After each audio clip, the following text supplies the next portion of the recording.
Social media को लेकर बड़ी चर्चाएं थी। पहले लड़के रील बनाते थे, आप लोगों ने नियम कायदे कानून लाए। क्या सोच इसके पीछे थी, थोड़ा बताइए हमारे लोगों को। धाम की जो प्राइवेसी है वो भी खराब होती है, इसलिए इसका प्रावधान किया है और ये प्रावधान सभी श्रद्धालुओं की सुरक्षा के लिए। अच्छा, यहाँ पर केदारनाथ क्योंकि चार धाम यात्रा है, एक और बड़ी चर्चा चलती है। लड़के लोग हमसे, कई लोगों ने कहा कि पूछेगा, सोशल मीडिया को लेकर बड़ी चर्चाएं थी। पहले लड़के रील बनाते थे, चीज़ें थी, आप लोगों ने नियम कायदे कानून लाए। क्या सोच इसके पीछे थी, थोड़ा बताइए हमारे लोगों को। देखिए, वो हमारा केदार धाम सभी के आस्था, देश दुनिया के लोगों के आस्था श्रद्धा का केंद्र है और वहाँ पर चूँकि कई कारणों से उससे अन्य लोगों को परेशानी भी होती है, समय भी लगता है और कई बार जो धाम की जो प्राइवेसी है वो भी खराब होती है, इसलिए इसका प्रावधान किया है और ये प्रावधान सभी श्रद्धालुओं की सुरक्षा के लिए और उनकी जो यात्रा है अच्छी हो और जो स्थान का महत्व है उसकी एक अपनी पहचान है, वो पहचान बनी रहे। इस बार उत्तराखंड यात्रा पर एक बड़ी अच्छी बात पता लगी हमें कि कैलाश मानसरोवर की यात्रा चीन के जरिए जो होती थी, अब वो उत्तराखंड के जरिए हो सकती है, उससे बेहतर दर्शन हो सकते हैं। क्या है, थोड़ा बताइए।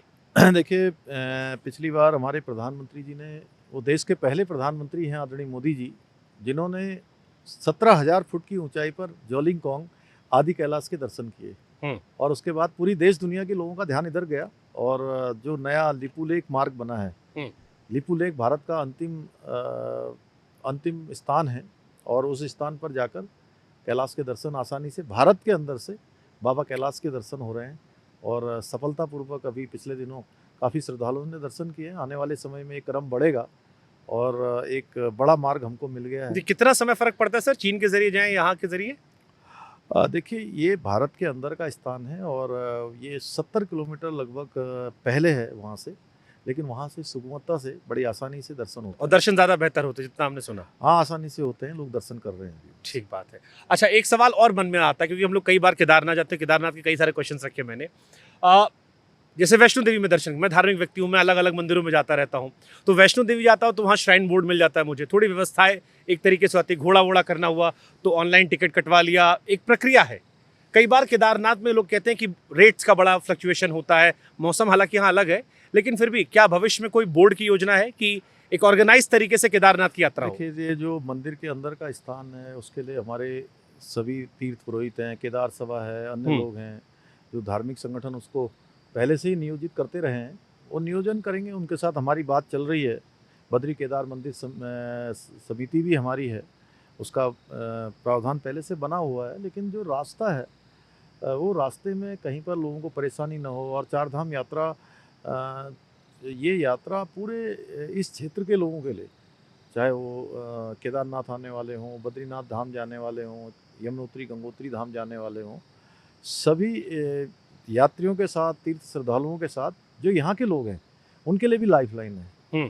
तो यात्रा प्राधिकरण हमने कहा है कि हम बनाएंगे और उसके लिए हम ऑर्गेनाइज में तो उनको ही फायदा है, जैसे घोड़े वाले हैं ज़्यादा ट्रिप लगा सकते हैं, उनका एश्योरेंस होगा कि ऑनलाइन टिकट के जरिए आ रहा है।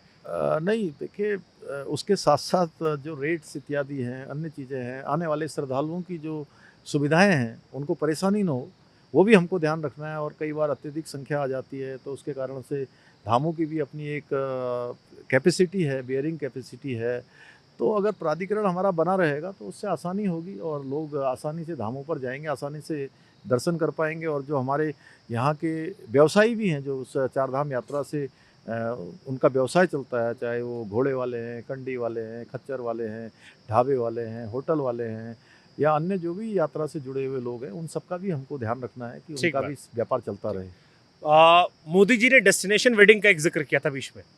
अब हमारी शादी हुई नहीं, मम्मी हमारी बहुत लड़की उड़ी खोज रही है, तो आपकी शादी यहीं करवा देते हैं। उन्होंने कहा कि डेस्टिनेशन वेडिंग का पूछ लीजिएगा धामी जी से कि कहाँ पर ऑर्गेनाइज कर दिया इन लोगों ने। हमारे पास बहुत सारे डेस्टिनेशन है, आप अपना पहले जो है विवाह तय कर लीजिए, उसके बाद हमें बट ये कॉन्सेप्ट पे कुछ काम हुआ सर? ये मोदी जी ने कहा था, बड़ी चर्चा हुई थी, उसके बाद हम इटली मत जाइए। देश भर के जो ऐसे इवेंट्स करने वाले लोग हैं उनके साथ मैंने खुद बात की है और उन्होंने हमसे जो स्थान पूछे थे वो स्थान भी हमने बनाए हैं। हमारे पास देहरादून में, मसूरी में, हरिद्वार में, ऋषिकेश में, त्रिजुगी नारायण में, रामनगर में, नैनीताल, हमारा मुक्तेश्वर, ऐसे अनेक स्थान हैं जहाँ पर बहुत आसानी से अच्छी वेडिंग हो सकती है और वेडिंग होती है यहाँ पर पहले से। तो इसको पॉपुलराइज आदरणीय प्रधानमंत्री जी ने जब से कहा है तब से लोगों का एकदम से ध्यान बढ़ा है, लोगों की बुकिंग बढ़ी है और लोग अपने बड़े बड़े स्थान बना रहे हैं, बड़े बड़े जो है वेडिंग डेस्टिनेशन, वेडिंग स्थान बना रहे हैं।